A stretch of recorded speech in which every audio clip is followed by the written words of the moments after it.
Përshëndetje të nderuar miq, do të shkojmë në Shtetet e Bashkuara të Amerikës në New York. Do të flasim për atë që ndodhi pak ditë më parë, zgjedhjen e kryetarit të ri të Bashkisë së New Yorkut, Zoran Mamdani, por edhe për raportet mes dy vendeve. Këtë çështje do t'i trajtojmë me zotin Tahir Kukaj, imam në State Island dhe pjesë e departamentit të policisë së New Yorkut. Zoti Kukaj, përshëndetje dhe faleminderit shumë. Përshëndetje, faleminderit për jush. Uroj që t'jeni mirë. Faleminderit. Ta nisim me Mamdanin sepse është folur shumë për të, jo musliman, theu shumë rregulla dhe tabu. Por në gjykimin tuaj si erdhi kjo figurë? Dëgjoj, nuk ka asnjë gjë në këtë botë rasti. Çdo gjë do t'i paraprit diçka. Mamdani u zgjosi majori i New Yorkut, një befasi e madhe për ne këtu në New York, po edhe në Amerikë, besoj edhe në mbar botën. Po Zoran Mamdani, majori i zgjedhur, ka kënd asamblesë në shtetin e New Yorkut, në Albany, afërsisht nëse s'gabom diku në 5 vite, si asamblesë, është njoftë edhe në Albany për bindet e tij socialiste demokratike.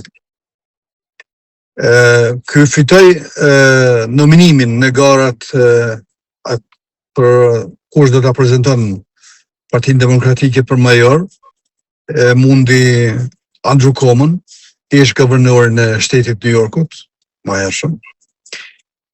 Ajo affordability, ajo fushata ati kryesisht ishte rreth asaj se do të bëhet mos që New Yorku të jetë qytet sërish që të mund njerëz të jetojnë, mos kenë vështirësi deri në atë mas që të detyrohen të shkojnë të jetojnë diku tjetër, duke pas parasysh koston e madhe të jetesës në New York City. Pastaj rezonoj me ta edhe një pjesë e madhe e rinisë ju përgjigj, nga se ky është 34 vjeçar, një djalë i ri. Çdo mend se eksperjenca tina krahasuar me ata që të garuan kundër tij, është eksperiencë më e limituar, kufizuar, mirë, po megjithatë ky arriti ta përcjell mesazhin e tij dhe të rezonoj pozitivisht. Por ka nga ata që thonë se solli komunizmin në New York. No, komunizmi nuk mund të vijë në New York. Ne shqiptarët e dim fort mirë si të na përmend socializmin apo komunizmin, ne na tërçet trupi se ne kemi vujt këtë eksperiencë, kemi eksperiencë hidhur me ta. Amerikanët nuk e din se çka do të thotë socializëm e komunizëm, por vetëm se në aspekt teorik. Andaj edhe një pjesë e madhe migrantëve që është fakt, kështu numerik, e atyre që kanë votu që nuk e kanë votu, janë kryesisht emigrantë, nga se që tash e din first hand, dora e parë, se çfarë do thotë komunizmi e socializmi. Po paraqitja e tij se jeta më e lehtë, më e lirë për New-Yorkëzët, tingëllon bukur, edhe premtimi i tij se do të kenë këto trafiku, ku dimë. Tingëllon bukur, a mund të ketë gjëra falas në New York? Po, dëgjoj, falas nuk më merr mendja se ato janë premtimet tina të kampanjës, se sa do të realizohet një gjë e tillë në kapitalin e financave të Shtetit Bashkuar të Amerikës dhe në kapitalin e financave botërore, siç janë Fondi Monetar, Banka Ndërkombëtare, është këtu në New York. Te ata që kanë parë do të më shku me parë, jo pa parë. Por kjo ishte një goditje edhe për Trumpin, pas atij vitit të vrrullshëm, vitit parë, që duke se hasi një pengesë vështirë brenda.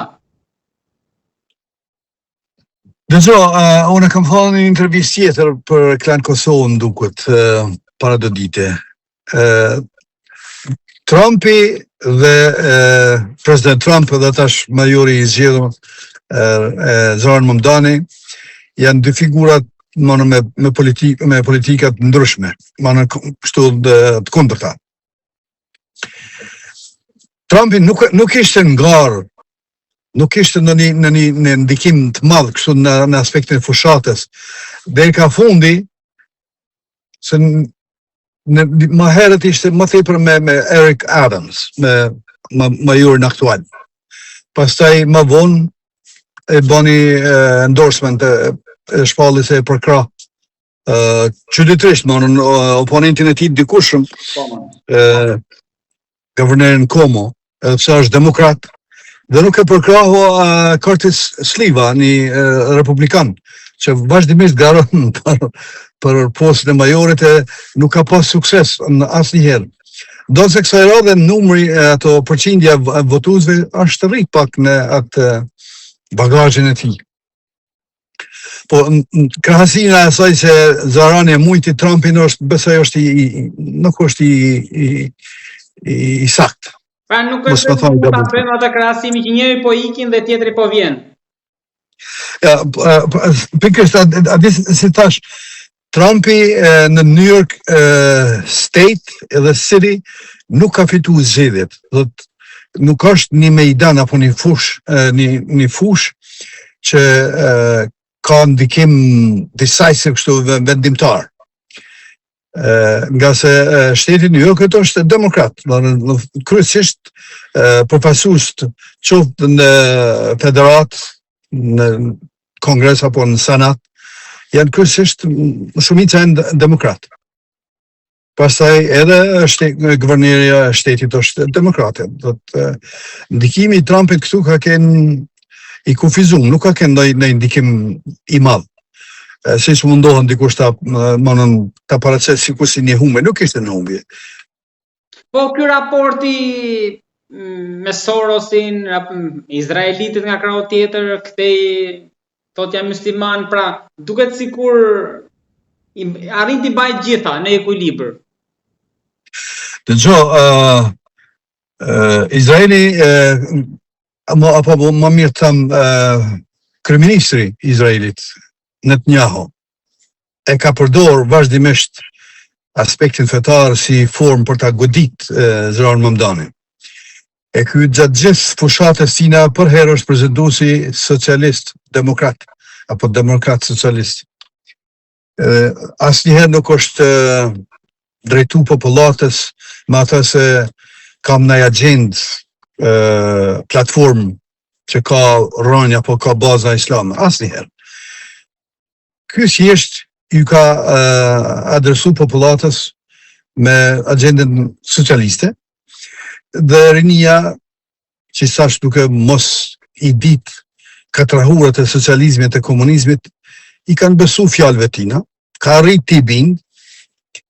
Është e vërtetë se Netanyahu dhe lobi i tij janë mundu ta luftojnë, të mundu me lidh, jo me sulmet, jo me ata, mirë po kjo nuk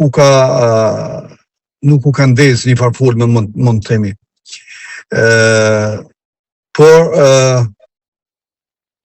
34% sipas statistikave të hebrejve Jewish Lobby këtu në New York e kanë votuar Zoran Mamdanin. Nuk ka pas përkrahje nga hebrej.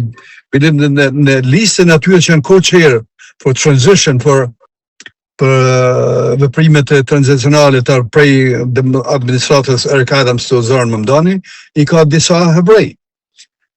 Janë mundujt me lujt kartën e fesë, mirë po nuk u ka shku si mas asaj që kanë premtu, e shpresu. Lutem thuaj edhe diçka për ta mbyllur për raportet mes shqiptarisë edhe Shtetet e Bashkuara në epokë të dytë të Trumpit. Si shikoni? Njëherë jemi mirë, shpresoj se do të vedisohemi, të kemë parasysh se aleati i pazëvendësueshëm për ne shqiptarët është Shtetet e Bashkuara të Amerikës. Dhe President Trump është dashamir i popullit tonë. Nuk ka kështu ndjenja si thosh indiferencës, Çfarë keni parë këtë vit të parë? Megjithatë, president Trump ka miq shqiptar. Ka miq shqiptar këtu a di dora e parë. Po ka miq shqiptar gjithashtu edhe në Shqipëri, edhe në Kosovë. Zoti Pacolli është një prej miqve të tij ngushtë. Bezet Pacolli. Po këtë vit të parë ju thatë është dashamirës ndaj shqiptarëve. Ka diçka konkrete që ka ndryshuar në raport me shqiptarët atje apo këtej? Dëgjoj, Amerika mban kursin e vet diplomatik, nuk ndryshon lehtë prej drejtimit që ka. Nëse ne dojmë afërsi më të madhe dhe prezencë më të madhe, vëllai dashur, ne kemi nevojë për Amerikën. Ta kemi parasysh. Ai që ka nevojë për diçka do të bëjmë pak më shumë. Ne çdo moment se kemi nevojë për Shtetet e Bashkuara të Amerikës, po në njëjtën kohë raportet mes të dy vendeve nëse s'ka interesat përbashkëta nuk mund të qëndrojnë. Çdo moment se edhe Shtetet e Bashkuara të Amerikës kanë interesat vetat në kombin tonë, në vendet tona. Ndoshta niveli i dobimit nuk është si më parë i botës shqiptare, pra i shqiptarëve në Amerikë.